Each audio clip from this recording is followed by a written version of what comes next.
To make your Depop balance available, follow these steps. First, ensure you have a verified PayPal account linked to your Depop account, as this is the primary method for withdrawing funds.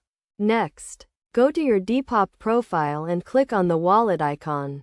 Then select the option to add or edit your PayPal details.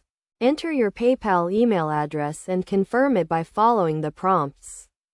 Once your PayPal account is linked, you can transfer your Depop balance to your PayPal account.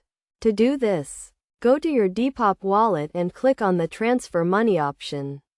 Enter the amount you want to transfer and confirm the transaction. Depop will then send the funds to your PayPal account, which may take a few days to process. Note that Depop charges a small fee for transferring funds, so factor this into your calculations. To avoid any issues, make sure your PayPal account is verified and in good standing.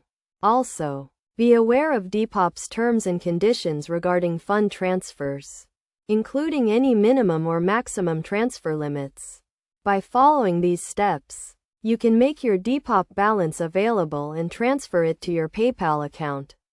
This allows you to use your earnings from Depop for other purchases or transfer them to your bank account. Remember to always follow best practices for managing your online finances and keep your account information up to date.